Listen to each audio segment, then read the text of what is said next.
ప్రియమైన స్నేహితులారా, యేసుక్రీస్తు వారి ఘనమైన నామములో మీకు శుభములు కలుగును గాక. ఆదికాండము 15వ అధ్యాయము 6వ వచనాన్ని చదువుతున్నాను. చూడండి. అతడు యెహోవాను నమ్మెను, ఆయన అది అతనికి నీతిగా ఎంచెను. ఇక్కడ మనం అబ్రహాముతో దేవుడు మాట్లాడుతున్నటువంటి విధానాన్ని మనం గమనిస్తాం. దేవుని యొక్క వాక్యం అబ్రహామునకు దర్శనమందు వచ్చి అబ్రహాముతో భయపడుకోమని చెబుతున్నటువంటి పరిస్థితిని మొదటి వచనంలో మనం చూస్తాము.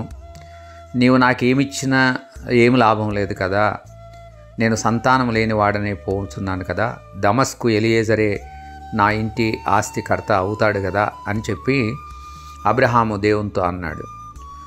అబ్రహాము దేవునితో ఇంకా ఇలా అంటున్నాడు, నీవు నాకు సంతానం ఇవ్వలేదు కాబట్టి నా పరివారంలో ఒకడు నాకు వారసుడగునని దేవునితో చెబితే దేవుడు అన్నాడు, దేవుని యొక్క వాక్యము అతని వద్దకు దర్శనమందు వచ్చి, ఇతడు నీకు వారసుడు కాడు, నీ గర్భవాసమున పుట్టబోచున్నవాడు నీకు వారసుడు అవుతాడని దేవుడు చెప్పడాన్ని మనం చూస్తాం 4వ వచనంలో.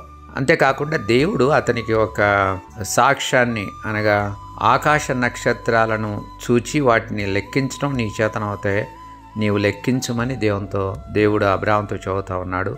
నీ సంతానం కూడా అలా అవుతుంది అని చెప్పాడు. దీనిని అబ్రహాము నమ్మాడు అని 6వ వచనంలో మనం చూస్తాం. అబ్రహాము ఏమని నమ్మాడు? దేవుడు తనకు వారసుని ఇస్తాడు అని నమ్మాడు. తన గర్భవాసమున పుట్టబోయేవాడే తనకు వారసుడవుతాడని నమ్మాడు. అంతేకాదు, ఆకాశపు నక్షత్రాలు ఎలాగా విస్తారమవుతాయో తన యొక్క సంతానం కూడా అలాగా విస్తారమవుతాయని దేవుడు చెప్పిన మాటని ఆయన నమ్మాడు.